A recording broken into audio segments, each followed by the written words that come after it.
Everyone. आज हम लोग बात करेंगे क्लास 12 यूपी बोर्ड की फर्स्ट बुक प्रोज की, जिसके first lesson a girl with a basket, writer है विलियम सी डगलस। इस चैप्टर की जो स्टोरी है उसको हिंदी में समराइजेशन करने की कोशिश करते हैं। हो सकता है आपको maths to maths lesson clear हो जाएगा।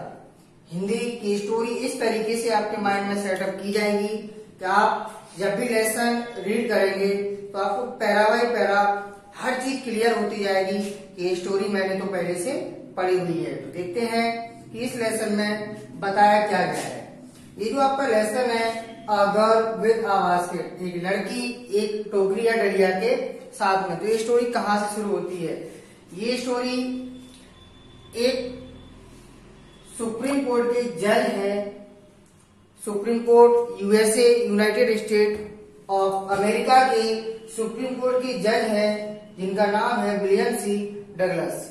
हमारी देश की आजादी के बाद 1950 में ये हमारे देश को घूमने के लिए, भ्रमण करने के लिए आए हुए थे। इनको अपनी यात्रा नई दिल्ली से प्रारंभ करनी थी और इनकी यात्रा एंड होनी थी हमारे एक आर्मी कैंप में जो कि रानीखेत में था। इनको दिल्ली से अपनी यात्रा स्टार्ट करनी थी और वो इनकी यात्रा एंड होनी थी रानीखेत तक। वो यात्रा किस तरीके से होनी थी? इन्होंने अपनी पहली दिल्ली से यात्रा की बरेली तक बाया ट्रेन। आफ्टर दैट बरेली के बाद इनको रानीखेत तक जाना था एक प्राइवेट व्हीकल से, जो कि आर्मी कैंप के द्वारा प्रोवाइड था। तो इस यात्रा के दौरान इनके साथ क्या क्या इंसिडेंट्स होते हैं, इनके बारे में हम लोग डिस्कस करेंगे। सबसे पहले सेटअप कीजिए कि राइटर कौन थे। विलियम सी डगलस यूएसए के सुप्रीम कोर्ट के जज थे। साथ ही साथ ये एक फेमस स्टोरी राइटर भी हैं, फेमस स्टोरी राइटर, बहुत ही प्रसिद्ध स्टोरी लिखने वाले हैं ये। तो इन्होंने अपनी यात्रा शुरू की दिल्ली से रानीखेत तक। दिल्ली से बरेली पहले ट्रेन से गए, ट्रेन के बाद एक प्राइवेट व्हीकल से रानीखेत तक पहुंचे। तो पूरी यात्रा के दौरान बहुत कुछ हुआ था। जैसे ही अपने यात्रा दिल्ली से शुरू की तो ट्रेन में बैठ गए। ट्रेन पूरी खाली थी, पैसेंजर ट्रेन में उन्होंने यात्रा शुरू की। इनकी यात्रा शुरू होते होते जैसी यात्रा आगे बढ़ती चली गई, ट्रेन फील्ड अप होने लगी। पैसेंजर्स उसमें फील्ड अप होते जाते। हर स्टेशन पर जैसे ट्रेन रुकती, ये हर स्टेशन पर उतरते, थोड़ा अपने 2-4 कदम बढ़ाते आगे और वहां का माहौल समझते, फिर आगे ट्रेन में बैठ जाते। फिर ऐसा कुछ चलता रहा। इसके साथ साथ फिर इनको समझने वाला कोई नहीं मिला, क्योंकि ये ब्रिटिश थे और उस समय कम ही लोग इंग्लिश जानते थे। तो इन्होंने एटलीस्ट 3 लोगों से इंग्लिश में बात करने की कोशिश की। रेलवे यात्रा में हम लोग देखते हैं कि जब भी हम बैठते हैं तो कोशिश करते हैं कि सामने वाला मेरे जैसे मिल जाए। तो इन्होंने बात करना शुरू की, लेकिन उन 3 में से सिर्फ एक पर्सन ऐसा था जो इनकी इंग्लिश को समझ पाया और उस पर्सन से इन्होंने बात करना शुरू कर दी। हमारे देश के करंट अफेयर्स, जो भी वर्तमान में चल रहा था, उससे बात करने की कोशिश की। क्यों? क्योंकि ये हमारे राष्ट्र की नस के बारे में जानना चाहते थे, राष्ट्र की भावनाओं के बारे में जानना चाहते थे, राष्ट्र के विकास के बारे में जानना चाहते थे। चलते चलते जब इनकी बात चलती रही, अचानक एक स्टेशन पर इनका जो बात करने का रूटीन था, जो बात करने का सिस्टम चल रहा था, वो ब्रेक डाउन हो गया। वो ब्रेक डाउन हो गया तो उन्होंने अपना सिर ऊपर उठाया और देखा कि he was totally surrounded by some little children just like a locust, टिड्डियों का झुंड। लोकस्ट मीन टिड्डियों का झुंड, टिड्डियों के झुंड की तरह ही सराउंडेड हो गए। तो उन्होंने देखा कि वो बच्चे फटे पुराने कपड़े पहने हुए हैं और बार बार आग्रह कर रहे हैं कि हमारा सामान खरीद लीजिए। दैट मीन्स वो कुछ आर्टिकल्स बेच रहे थे। आर्टिकल मतलब हैंड का मेक जो वस्तुएं थी उनको हाथ से बनी हुई वस्तुओं को बेच रहे थे। तो उन्होंने देखा कि उसमें क्या क्या था। कुछ फैंस थे, बास्केट थी, जितने भी उनके आर्टिकल्स होते थे। फिर उन्होंने जानने की कोशिश की कि ये बच्चे हैं कौन।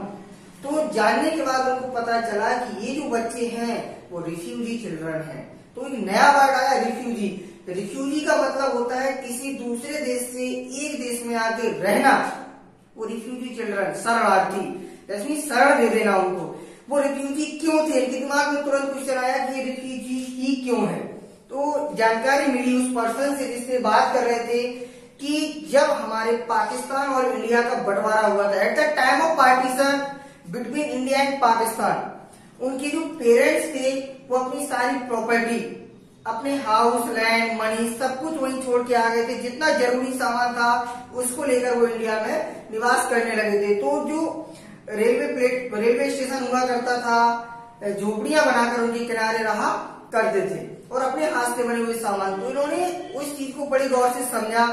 अब उसी बीच में जब बच्चों ने इनको घेरा हुआ था, उसी बीच में इनका जो दिमाग है एक अजीब लड़की के पास जाता है। बहुत ही अट्रैक्टिव लड़की है वो, बहुत ही आकर्षित विक्रेता है वो, बहुत ही सेल्फ रिस्पेक्टेड इनको नजर आई। तो ये उससे बिल्कुल निगाह मिलाकर खड़े हो गए और वो लड़की भी इनसे आर्ग्यू कर रही थी कि प्लीज परचेज माय आर्टिकल्स, बहुत ज्यादा रिक्वेस्ट कर रही थी। लेकिन इसके पहले वो छोटे छोटे बच्चों से ये पहले से ही आर्टिकल्स वस्तुएं खरीद चुके थे और ये अपने आप में सोचते हैं कि मैं तो पूरा फील्ड हूँ, पूरा दोनों फील्ड है, सब कुछ भरा हुआ है, मैं पहले से ही खरीद चुका हूँ। अब वो बच्चे जो थे वो इनसे ही आग्रह क्यों कर रहे थे, क्वेश्चन ये दिमाग में आता है क्यों? क्योंकि बच्चे समझ रहे थे कि ये बाहरी व्यक्ति है, ये बाहर से आए हुए हैं और इनका पहनावा सब कुछ अलग है, ये डेफिनेटली हमारा सामान खरीद लेंगे। तो वो बच्चे इनसे बार बार आर्गुमेंट कर रहे थे कि मेरा सामान खरीद ले, रिक्वेस्ट कर रहे थे पोलाइटली वे में। तो इन्होंने उस बच्ची से, छोटी सी जो बच्ची थी जो 9 साल की थी सर, उससे सामान ना खरीदा और अपना एक हाथ पॉकेट में डाला, उसमें से कुछ पैसे निकाले, चिल्लड़ निकाला और उस लड़की की टोकरी में डाल दिए। उस लड़की की टोकरी में जैसे ही इन्होंने पैसे डाले तो लड़की ने अपनी चिन यानी ये टोकरी ऊपर उठाई और उन पैसों को लेखक के हैंड में वापस कर दिया और आंखों में आंसू लेकर वो भाग गई। अब लेखक के दिमाग में कुछ ख्याल आए, कहीं मैंने गलत तो नहीं कर दिया। हाँ, लेखक ने सोचा शायद वो लड़की मेरे इस पैसे को जो मैंने दान रूप में देना चाहा था, क्योंकि मैं सामान नहीं खरीद पा रहा था, उससे हर्ट हुआ उस बच्ची को। उस बच्ची ने इनको क्या फीलिंग थी, self respect about the nation, ये सब भावना उन्होंने दी लेखक को।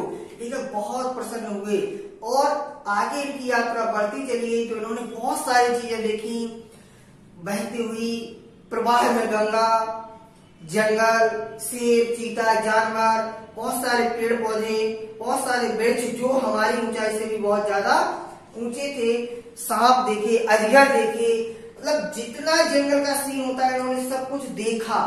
देखने के बाद अपने कैंप पहुंच गए और पूरे देश की जो स्थिति थी उसको बहुत अनुकरणीय तरीके से समझा।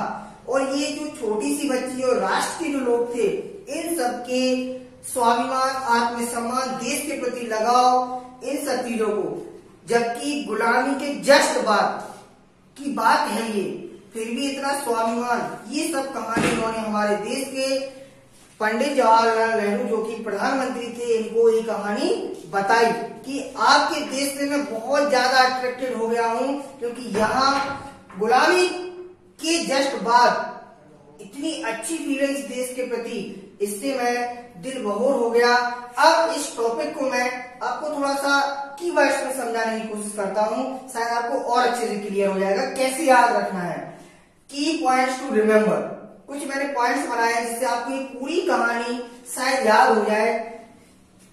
राइटर जो थे, सबसे पहले कहानी स्टार्ट होती है राइटर से। पहले तो राइटर के बारे में आपको पता होना चाहिए, जज थे सुप्रीम कोर्ट में of USA and a famous story writer. Second point journey, बिल्कुल इन्होंने अपनी यात्रा शुरू की थी न्यू दिल्ली से ट्रेन के माध्यम से बरेली तक, और बरेली से बाया कार रानीखेत तक। और रानीखेत से इनको कहा जाना था, एक आर्मी कैंप में जाना था जो कि हिमालय के पास, हिमालय के जब नजदीक सिचुएटेड था। इसके बाद ड्यूरिंग जर्नी, इस यात्रा के दौरान, ड्यूरिंग जर्नी यात्रा के दौरान इन्होंने टॉकिंग की, बातचीत की, किससे?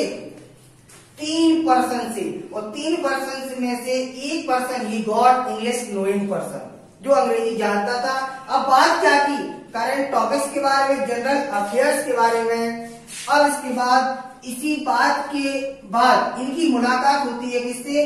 रिफ्यूजी चिल्ड्रन से इनकी मीटिंग होती है एट वन स्टेशन, एक स्टेशन पर। और अट्रैक्शन, बहुत ज्यादा आकर्षित हो जाते हैं एक 9 साल की बच्ची से, जो कि क्या थी? वेंडर, यानी एक बहुत अच्छी विक्रेता। अब ये सब घटना जो इनके साथ हुई, इन्होंने इस स्टोरी को about the journey to Pandit Jawaharlal Nehru से डिस्कशन किया, या उनको बता दिया कि हम आपके देश के सेल्फ रिस्पेक्ट की भावना, सेल्फ कॉन्शियस की भावना से हम बहुत ज्यादा प्रभावित हुए हैं। आफ्टर दैट इसको हम इंग्लिश में समराइज करने की कोशिश करते हैं कि ये चैप्टर आपको इंग्लिश में, क्योंकि आप इंग्लिश में अगर इसको समझ गए तो आप आगे जो मैं बताऊंगा आपको एक्सप्लेनेशन कैसे होते हैं वो आपको क्लियर हो जाएंगे, आंसर्स भी आप बना लोगे। So this story is about a little girl and discussed by William C. Douglas. William C. Douglas, a judge in a Supreme Court of USA, came India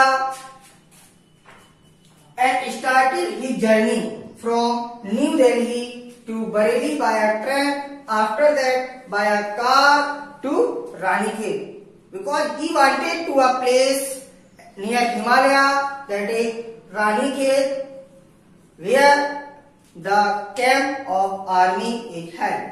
After during his journey, he started journey by a train. Train is a passenger train. That means stopping train. Each and every station it stopped. He went out from the train and walked at the platform. Each and every. But when he was sitting inside a train, he tried to talk 3 persons, because he was totally alone, because no one can understand his feelings, his education, his behavior, his English knowing personality. So he found one person who had the knowledge about English. So he started talking about the current affairs, general topics, current topics, to get a feel of pulse of nation. After the discussion at one station, his discussion was interrupted by some refugee children who were selling some handmade articles. So he talked to one English knowing person that who were the children. Why are they just wearing the dirty clothes and selling some articles? So that person told him that these are the refugee children. Refugee children means the person who came from another state to our state as a respectable person to live here. Why they call the refugee children in that lesson? Because during the partition of India and Pakistan, his parents and his belongings came India as refugee, leaving their property, homes, etc. in Pakistan. So they are called as refugee.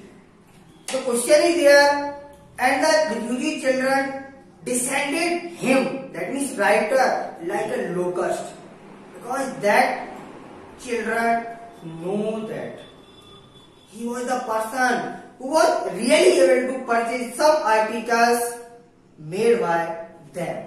So after this disruption, he met a little girl who was very attractive, charming, beautiful, of 9 years, who was also selling basket and looking to the writer and requesting very politely to purchase, but the writer was unable to purchase because he was totally filled up by some articles.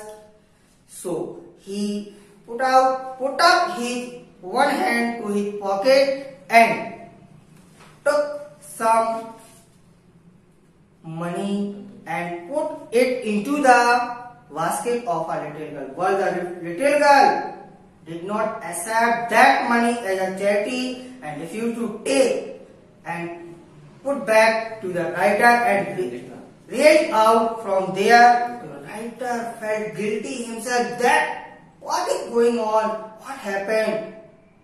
After thinking about that girl, he felt that the girl is filled with a self-respect, self-consciousness about its nation, except of being as a refugee and a poor girl.